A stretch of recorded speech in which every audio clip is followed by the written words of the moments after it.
Dia sejenis virus yang menyerang sistem pertahanan badan dan akhirnya boleh menyebabkan AIDS. HIV mudah dijangkiti melalui cecair badan seperti darah, air mani, cecair faraj dan juga susu ibu. HIV boleh merebak melalui hubungan seks, berkongsi jarum, suntikan sesama penagih dadah, pemindahan darah ataupun organ yang tercemar, ataupun daripada ibu yang mengandung kepada anak yang dikandung. Sehingga kini masih tiada lagi ubat untuk menyembuhkan HIV ataupun AIDS. Walau bagaimanapun, penggunaan ubat antiretroviral dapat melambatkan komplikasi penyakit ini. Jadi, rawatan yang sekarang ditawarkan oleh KKM adalah ubat highly active antiretroviral therapy. Xiao Ren Yung, pegawai farmasi Kementerian Kesihatan Malaysia. Dengarkan program Jendela Fikir setiap Isnin hingga Jumaat 8.30 pagi hanya di Bernama Radio, stesen berita bisnes pilihan anda. Benut FM 107.5 Bernama Radio, stesen berita bisnes pilihan anda.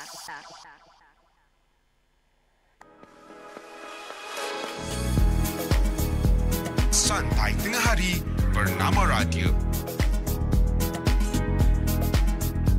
Assalamualaikum, salam sejahtera. Untuk waktu ini kita akan bawakan program Gerak Komuniti bersama PBSMM. Hari ini kita akan bercakap mengenai pertolongan cemas ketika pandemik. Betul. Dan bila bercakap mengenai bantuan kecemasan ataupun pertolongan cemas ni, ia merupakan bantuan awal yang diberikan kepada orang yang sakit ataupun bangsa kecemasan sebelum ketibaan ambulans ataupun pakar yang berkelayakan.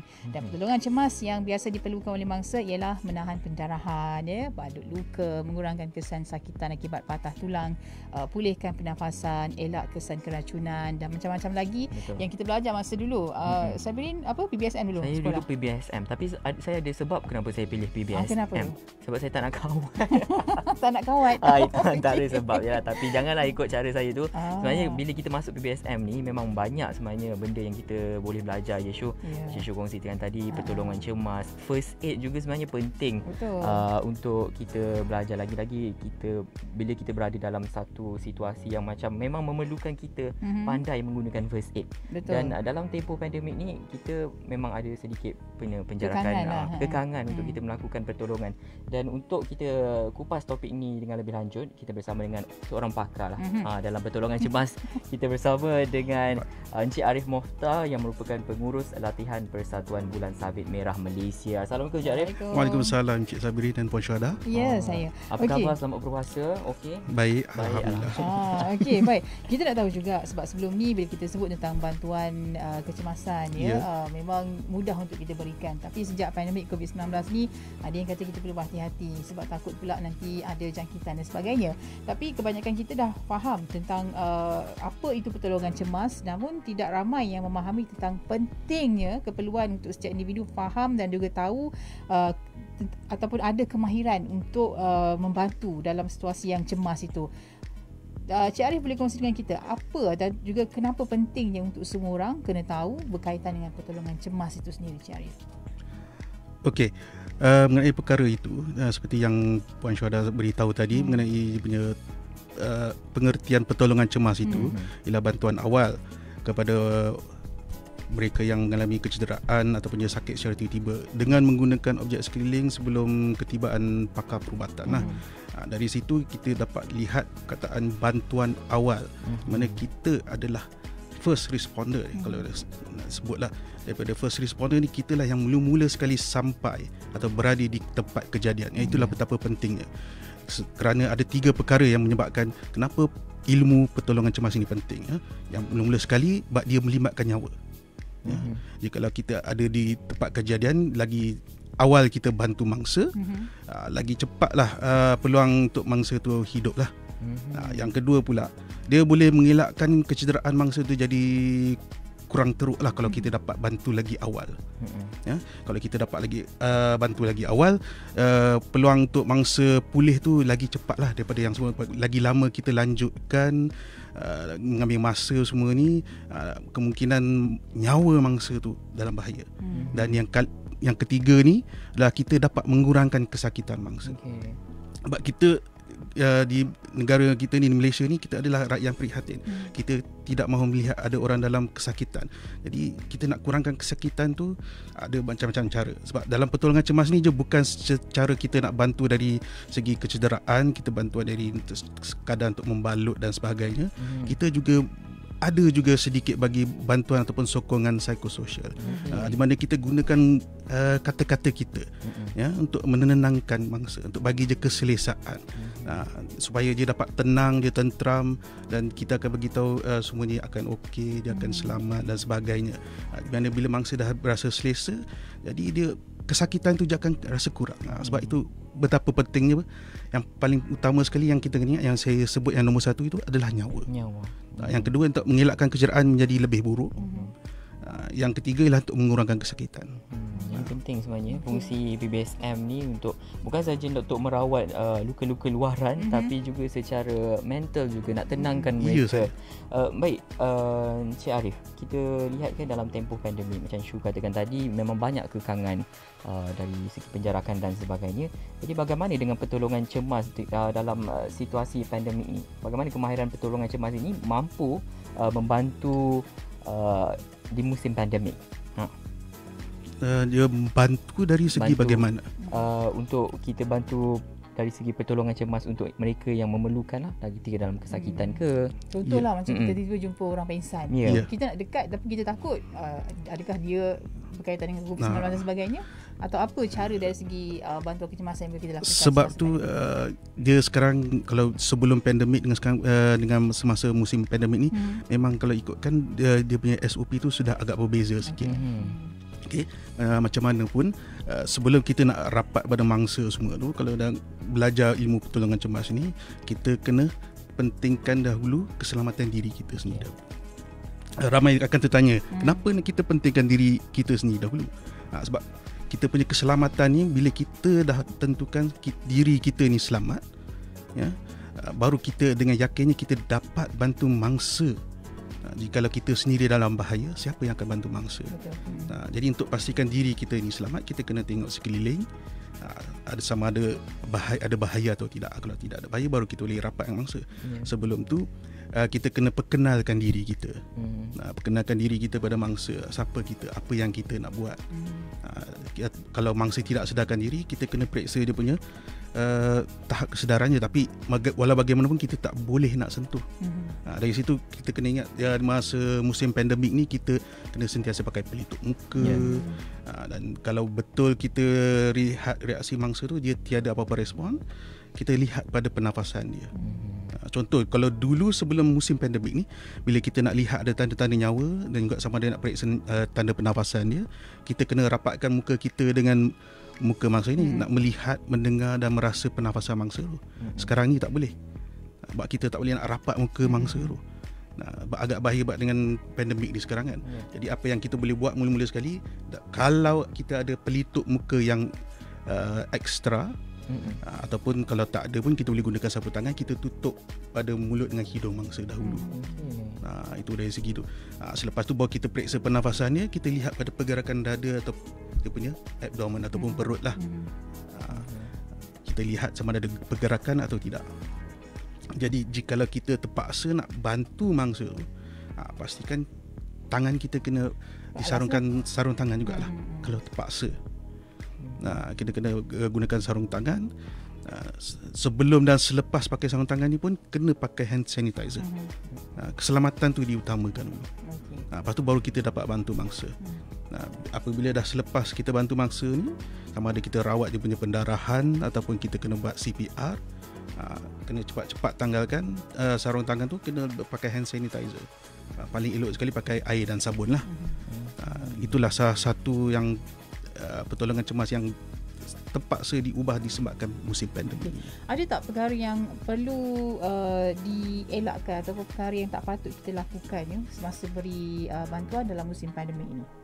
Mana perkara ada situasi kita kena elakkan daripada kita mendekati mangsa dan sebagainya? Seperti bagaimana macam mana? Contohnya macam kita nak tadi saya kata tentang pegang ataupun jenis-jenis bantuan seperti CPR dan sebagainya. Boleh kita bagi secara terus atau bagaimana? Ya, boleh kalau kita syak mangsa tu dia tiada tanda nyawa. Okey. Jadi rasa kita nak bantu mangsa ni untuk ada supaya dia punya jantung dapat hidup semula, kita boleh beri CPR semua tu. Tapi dengan syarat seperti yang saya kata, kena pakai sarung tangan. Maknanya dalam situasi yang selamat lah ya. Ya, kena kalau boleh pakai sarung tangan. Akan tetapi kadang-kadang kita tidak bawa sarung tangan di merata-rata tempat lah. Kan, kita tak bawa merata-rata tempat. Jadi salah satu cara yang boleh kita buat, dapatkan beg plastik. Okay.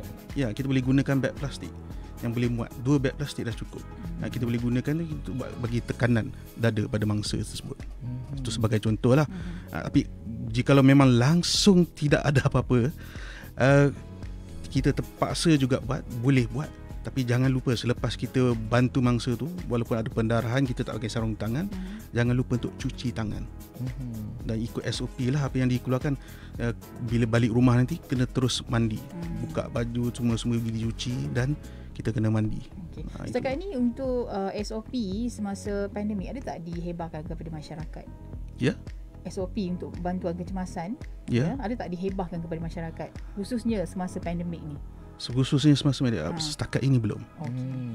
Dan kalau macam Encik Arif sendiri kan berpengalaman dalam PBSMM ni, dan kita percaya mungkin Encik Arif pernah mengendalikan situasi yang kritikal. Boleh tak kongsikan antara situasi kritikal dalam tempoh pandemik ni? Situasi kritikal? Macam ada kejadian yang mana Encik Arif sendiri turun padang ke? Semasa pandemik ni saya memang minta maaf, saya memang tak ada turun langsung sebab untuk yang kejadian kecemasan ni dia lebih kepada bahagian perkhidmatan ambulans kami.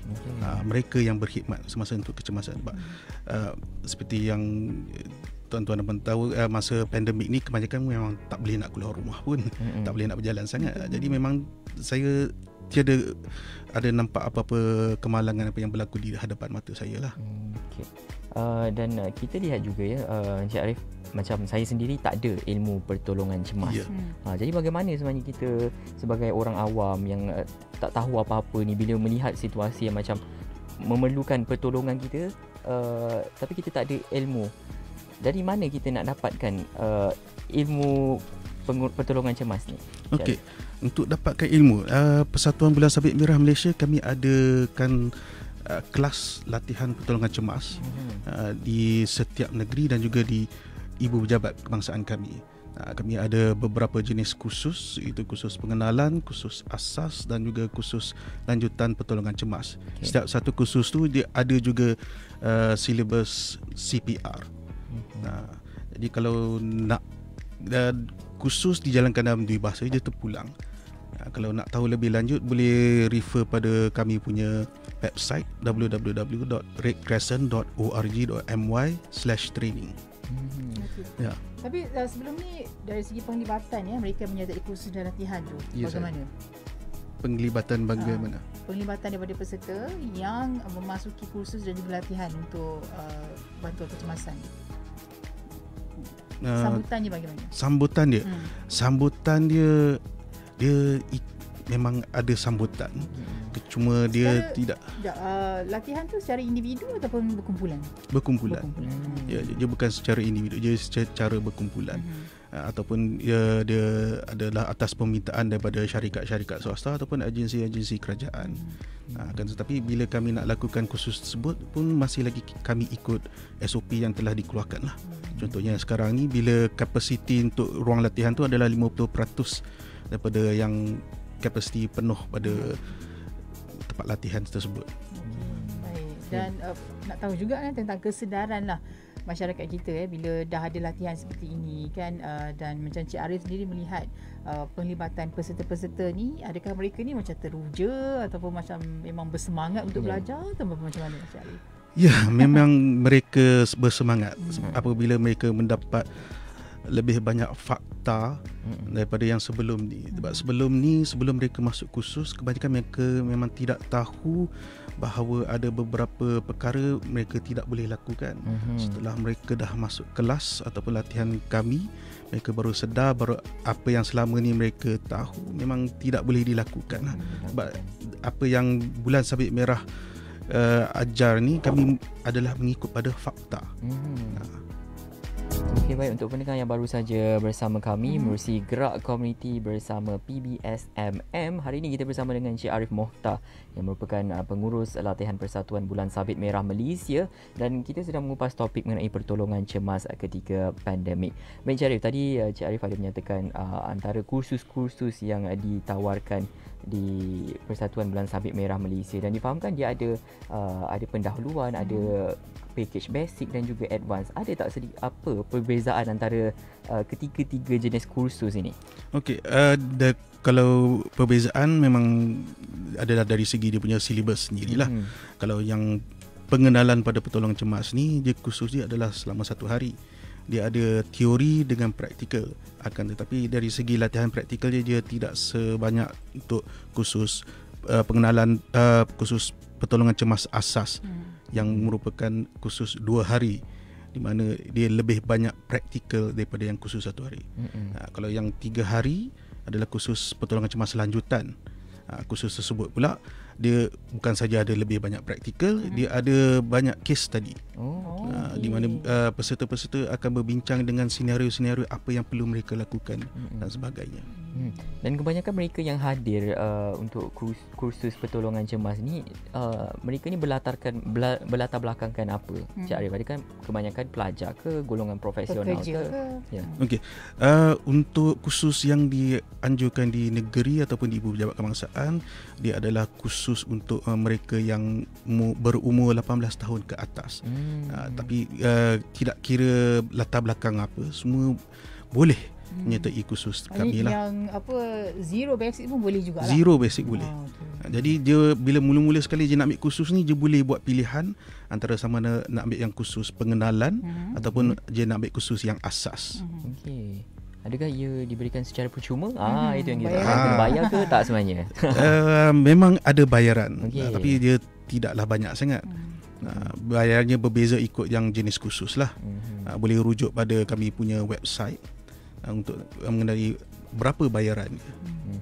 Penting sebenarnya untuk kita mengetahui tentang ilmu pertolongan cemas ni, sebabnya sebelum ni macam Cik Arif katalah, ada yang dah pernah tolong tapi kaedah salah. Takut pula kita tolong dengan cara yang tersendiri, kesan dan juga impaknya lagi teruk pula jadi lepas tu. Lepas masa tu kan. Penting untuk pergi kursus ni dapat ilmu yang betul dan tambah lagi apa ilmu yang sedia ada tu. Cik Arif, kita pun tahu kan sekarang ni dalam tempoh kita nak berikan kesedaran vaksin kepada masyarakat. Macam PBSMM sendiri ada tak peranan? Ya. Dari sudut PBSMM sendiri, ada tak memberikan kesedaran mengenai vaksin kepada masyarakat ke? Ada.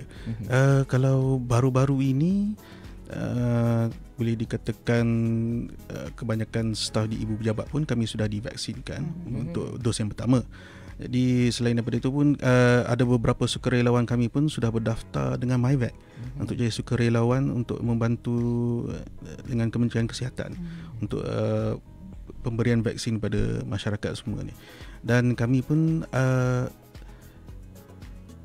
memang menggalakkan kepada orang ramai untuk mendapatkan vaksin. Sebab seperti yang saya kata dahulu, yang paling utama sekali sebelum kita nak bantu orang ialah keselamatan diri. Jadi untuk keselamatan diri ni, sebelum kita nak selamatkan diri kita ni, adalah kita mendapatkan vaksin ni. Bila dapat vaksin ni, itu untuk menunjukkan kita punya keselamatan tu dah tersedia. Jadi barulah kita nak boleh bantu masyarakat. Apabila diri sendiri tidak selamat, bila diri sendiri tidak divaksin, bagaimana kita nak bantu masyarakat bila kita dah terdedah dengan bahaya?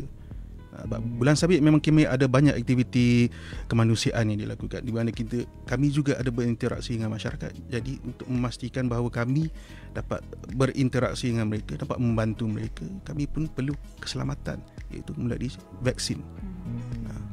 Okey, baik.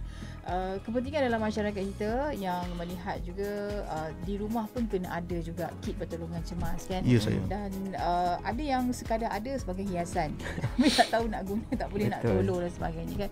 Tapi bila sebut tentang kesedaran dalam masyarakat kita, peranan yang dimainkan oleh Persatuan Bola Sabit Merah Malaysia sendiri kan untuk membawa kepada pengetahuan tentang ilmu pertolongan cemas ni, setakat ini bagaimana? Adakah mungkin pengumuman ataupun informasi diberikan dari semasa ke semasa menerusi media sosial dalam musim pandemik ini, bagaimana Cik Arif? Ya, kami ada umumkan pun melalui media sosial semasa musim pandemik inilah. Perkongsian pun ada jugalah Ya, perkongsian ada juga diberikan. Tapi sambutan seperti biasalah, ada yang ramai masih lagi tidak tahu betapa pentingnya ilmu pertolongan cemas ini. Kemungkinan besar sama ada mereka sibuk bekerja, ya, ataupun mereka tidak tahu di mana nak pergi, ataupun mereka rasa ilmu yang mereka ada ni je cukup, dia tidak perlu nak pergi ke kursus mana-mana. Dan akhir sekali mungkin dia fikir kemungkinan besar kemalangan tidak akan berlaku pada dia. Selamat selalu. Ya. Mungkin mereka fikir mereka duduk di rumah lah. Saya ada terbaca satu posting seorang pegawai perubatan yang berkongsi berkaitan dengan hal kecemasan, katanya tentang pertolongan cemas yang salah dilakukan sehingga kehilangan nyawa. Sebab buat CPR dalam masa yang sama juga diberi air dan kepada mangsa tersebut. Kita nak minta penjelasan daripada Cik Arif sendiri. CPR ni adakah sesuai untuk semua kondisi kecemasan yang pengsan ataupun sesak nafas ataupun bagaimana? Okey. Untuk melakukan CPR atau lebih dikenali sebagai cardiopulmonary resuscitation ni, dia kena ada 3 keadaan lah. Okey, yang mula-mula sekali mangsa tu dia tidak sedarkan diri. Mangsa dia tiada tanda nafas. Dan mangsa tiada nadi.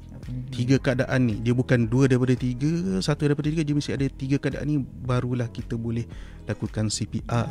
Maknanya tak semua keadaan kena buat CPR. Ya, tidak semua keadaan. Okey. Jadi kena dah kaedah yang betul. Tapi bila ada dikongsikan itu yang siap bagi air dan sebagainya, adakah sesuai ataupun tidak? Memang tidak boleh bagi tak air langsung. Dia tidak boleh langsung. Sebab apabila kita perlukan CPR, memang ada kena renjatan atau dalam bahasa medikal dia panggil shock. Ya, satu persatu sistem badan dia ni dia akan mula tidak berfungsi. Jadi bila dia bagi air ni, dia takut air ni dia tak dapat nak masuk ke dalam badan dia sebab dia tak berfungsi. Itu bila badan dia akan reject air tersebut, dia akan muntah balik semula. Tapi kita takut bila dia muntah air tu, bukan semua air pergi keluarkan.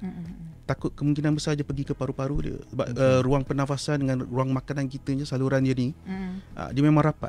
Bila pergi ke paru-paru, tambahlah satu lagi komplikasi. Sebab tu memang tidak boleh. Kalau kita berada di dalam situasi macam kita berhadapan dengan seorang orang yang pengsan ke, kan Encik Arif, apa sebenarnya perkara pertama yang kita perlu lakukan? Sebab kita ni tak ada ilmu pertolongan cemas dan sebagainya. Kalau basic boleh dikongsikan. Perkara pertama. Perkara pertama, dia ada 2 keadaan sebenarnya. Sama ada Encik nak pergi hampir pada mangsa, tapi sebelum tu seperti yang saya katakan, keselamatan diri dahulu. Periksa di sekeliling. Okay, bila keadaan dah selamat, kita pergi pada mangsa tu, kita periksa sama ada dia, kita kena perkenalkan diri. Lepas tu kita kena tanya, Encik okey tak? Kena cakap dengan suara yang jelas dan lantang supaya dia dapat dengar. Tapi kena jarakkan diri jugalah. Jadi kalau tiada tu, barulah kita mula-mula sekali telefon 999. Sama juga kalau tak ada confident, tak dapat nak bantu mangsa sekarang ni pun, sekarang ni cukup dengan ada smartphone ataupun telefon pintar kita ni, kita telefon 999. Kita bagi tahu yang kita perlukan bantuan. Seperti yang kita tahu, yang bila kita telefon 999 ni pada MERS, Malaysian Emergency Response System ni, kita akan beritahu pada operator ni kecemasan jenis apa, sama ada kebakaran, perubatan ataupun kita perlukan bantuan polis. Sebab tu barulah mereka akan tanya soalan. Jangan kita nak cabut lari terus macam tu. Kita kena bagi tahu nama kita, nombor telefon di mana, dan lokasi pun kena bagi secara tepat. Di jalan mana, bangunan apa, tingkat berapa, bilik nombor berapa. Contohnya lah. Tak adalah bengi begitu saja. Yang penting jangan bermandai-mandai lah. Ya. Kalau tak yakin, kita gunakan apa yang kita tahu, iaitu telefon. Telefon saja. Telefon saja. Itu dah cukup memadai. Itu paling mudah sebenarnya kalau kita berada dalam situasi cemas sebegitu. Betul. Ya. Ya. Baik. Jangan dia pun sekali cemas. Dua-dua Statik tak boleh buat apa. tak boleh buat apa. Okey, baik. Sebelum kita mengakhiri gerak komuniti kita hari ini Encik Arif, sedikitlah pesanan terakhir kepada pendengar Bernama Radio sendiri mengenai pertolongan cemas. Okey. Sedikit pesanan daripada saya adalah saya berharap semua yang mendengar pada rancangan hari ini mereka dapat meluangkan masa untuk mempelajari ilmu pertolongan cemas ini, sebab apabila mereka mempelajari ilmu ini, mereka dah ada ilmu, mereka akan ada keyakinan diri untuk membantu mereka. Sebelum ni mereka cuma baca sama ada di internet, di buku ataupun dia dengar daripada kata-kata rakan dia. Mungkin itu tidak mencukupi dan memadai. Jadi bila dia dah belajar, dia dah ditauliahkan dengan sijil dan sebagainya, dia dah yakin, keyakinan itu ada, baru dah dia boleh bantu mangsa. Nampak, kita nak memupuk budaya kasih sayang antara masyarakat yang lain. Bila kita nampak ada seseorang dalam kesusahan atau kesakitan, kita dapat bantu dia. Itulah yang tujuan sebenarnya pertolongan cemas ini. Okey, jadi kalau ada kelapangan bolehlah sertai kelas ataupun latihan untuk pertolongan cemas ini, dan bantuan kecemasan ni kalau kita tahu dilakukan sendiri memang agak terhad. Tapi bila situasi yang kita rasa yakin dan juga kita rasa boleh lakukan dengan yang betul, tapi bergunalah untuk kita elak macam Cik Arif kata berlakunya keadaan atau situasi lebih teruk kepada mangsa ataupun situasi kecemasan tersebut. Dan jangan lupa untuk layari juga ada Facebook, Instagram Bulan Sabit Merah Malaysia. Ya, saya. Boleh layari kerana banyak juga ilmu-ilmu yang disampaikan melalui media sosial. Terima kasih Cik Arif atas perkongsian mengenai pertolongan cemas ketika pandemik. Baik, sekian saja untuk program Gerak Komuniti bersama PBSMM. Terus dengarkan kami di Bernama Radio, stesen berita bisnes pilihan anda. Kecemasan, boleh saya bantu? Halo, ada kebakaran. Alamat rumah